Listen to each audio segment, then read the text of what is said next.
하나님께서 하나님의 자녀들 이마에 인을 치신 이후에 하늘에 큰 아무도 능히 셀 수 없는 큰 무리가 흰 옷을 입고 손에 종려가지를 들고 하나님의 보좌가 어린 양 앞에 서서 찬양을 하는 모습을 천사가 보았잖아요. 요한이 보았잖아요. 그죠? 그래서 이 아무도 능히 셀 수 없는 이 큰 무리, 흰 옷을 입은 이 무리들이 어디서 나타났느냐? 이 장로 중에 하나가 사도 요한에게 물어보지 않습니까?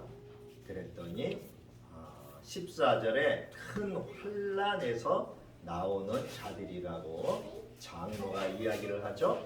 근데 이들이 어린 양의 피에 그 옷을 씻어 시게 하였다라고 이야기를 하고 있어요.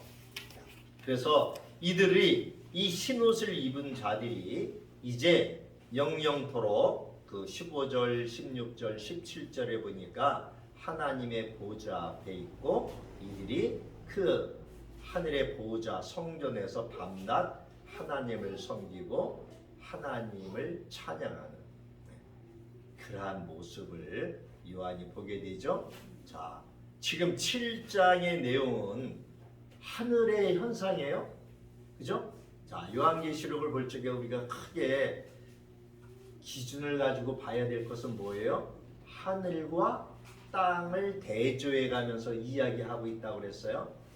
그래서 지금 7장에는 하늘의 성도들이 나타났는데 이들이 흰옷을 입은 그러한 능히 셀 수 없을 만큼 많은 무리들의 성도들이 나타났다는 거예요. 7장에는.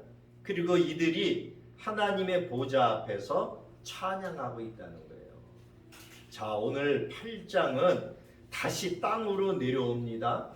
자, 1절에 보니까 일곱째 인을 뜰칠 때에 하늘이 반 시간쯤 고요하더니, 우리가 이 여름에 폭풍이 불기 전에 폭풍 전야라고 그래서 아주 고요한 이러한 것을 느낄 수 있죠. 마치 너무너무 조용해서 마치 하늘에서 무언가가 땅으로 우르르꽝꽝 하면서 아까 우리가 읽었던 내성과 번개와 지진과 마치 이런 거 이렇게 그런 것들이 일어나는 것처럼 그러한 모습을 보이고 있어요. 이 8장은 이제 나팔을 부는 그러한 모습들이 쭉 나오죠. 첫째, 둘째, 셋째, 넷째 나팔까지를 8장에 기록하고 있어요. 근데 이 나팔이 나타나기 전에 인 가운데서 일곱째 인을 떼니까 그 인을 뗄 적에 이제 하늘이 조용해지면서 2절에 내가 보매 하나님 앞에 일곱 천사가 서 있어 일곱 나팔을 받았더라. 자, 여기 그림을 잠깐 볼까요? 앞에 이미지를 보시면은 일곱 천사가 이제 나팔을 받았어요. 자, 하늘에 셀 수 없는 무리들, 하늘에 있는 성도들과 땅에 남아 있는 불택자들이 이제 갈라졌어요. 그죠? 그러면은 만약에 이때가 됐을 적에 아니 그때가 지금이라고 한번 생각을 해보시자고요. 우리가 이렇게 예배를 드리다가 어떤 사람은 드립을 받아서 하늘나라로 올라가 버리고 어떤 사람은 여기에 남아 있는 사람도 있을 거예요. 그죠? 그거는 누구의 권한이에요? 하나님의 권한이에요. 근데 하나님의 권한 전에 하나님께서 늘 우리에게 말씀하셨어요. 어떠한 일이 일어날 건데 너희들이 계속 준비하라는 거예요. 준비하라. 근데 준비하지 못한 사람은 결국은 교회를 다녔더라도 이 땅에 그냥 남아있는 사람이 될 거예요. 그죠? 그 사람은 교회를 다녔지만 헛다닌 거예요. 그죠? 20년, 30년 교회를 다니면서 직분은 권사가 되고 장로가 되고 목사가 되었어도 들림을 받는 사람이 있는가 하면은 들림을 받지 못하고 이 땅에 그냥 남아있는 사람이 있을 거예요. 자, 그 현상이 일어나고 나서 이제 일곱째 인을 뗄 적에 일곱 나팔을 가진 천사들이 나타나요. 그러면서 이 일곱 천사가 나타나서 이제 나팔을 하나씩 불죠. 네. 자, 나팔은 구약에 보면은 어떤 신호를 알리는 데 사용했어요. 위급한 신호. 예를 들어서 이스라엘 성벽 위에서 다 이렇게 파수꾼이 다 적군이 오나 쳐다보고 있는데 블레셋이라든지 뭐 다른 나라 군인들이 이스라엘을 침범하려고 올 적에 위급하잖아요. 그때 성문 위에 있던 그 파수꾼들이 나팔을 위급한 신호의 나팔을 불어요.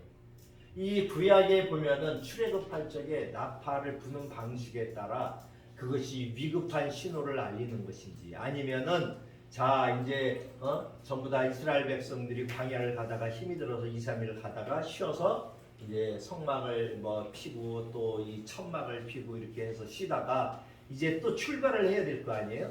그때 또 나팔을 불러요. 그럼 나팔 소리가 달라요. 그러니까 어떤 나팔을 부느냐에 따라서 그 다음에 옮겨지는 행동이 달라진다는 거예요. 그죠?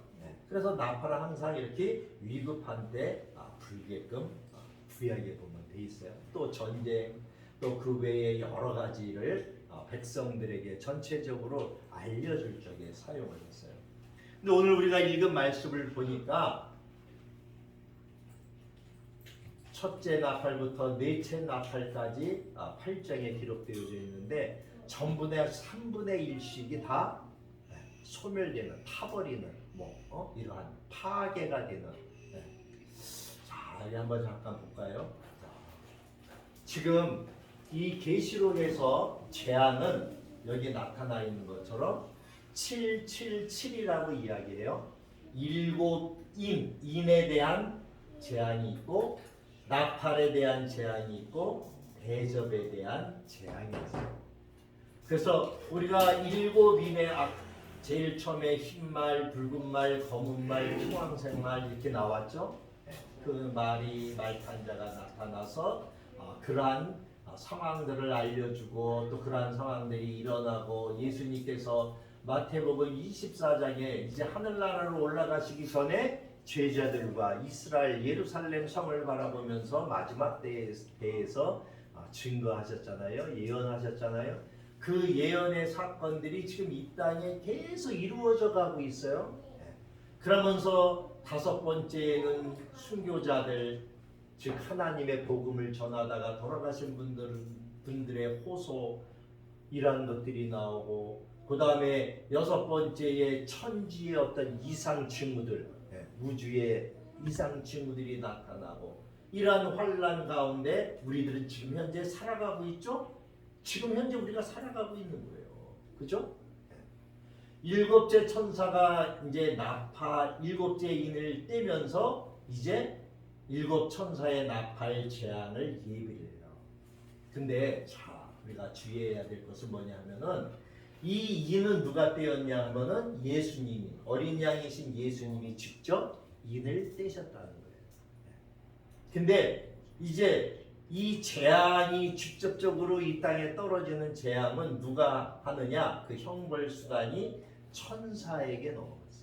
오늘 우리가 본문에 봤으니까 첫째 천사가 나팔을 불어요. 그죠? 예수님이 나팔 부른 게 아니에요. 천사가 나팔을 불어요.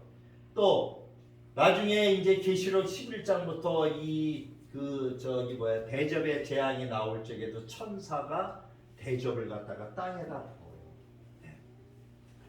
그래서 이 일곱 나팔의 재앙을 먼저 알려준 다음에 그 다음에 천사가 나와서 첫째 나팔, 둘째 나팔, 셋째 나팔, 넷째 나팔을 부는 것이 오늘 8장의 내용이에요.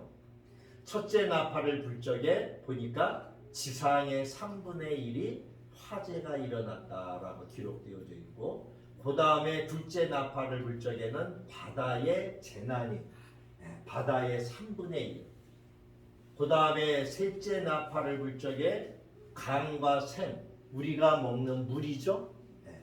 강과 샘이라고 하는 것은 민물이니까 우리가 먹을 수 있는 오염, 식수를 얘기하죠. 그 식수가 오염이 된다라고 하는 거예요.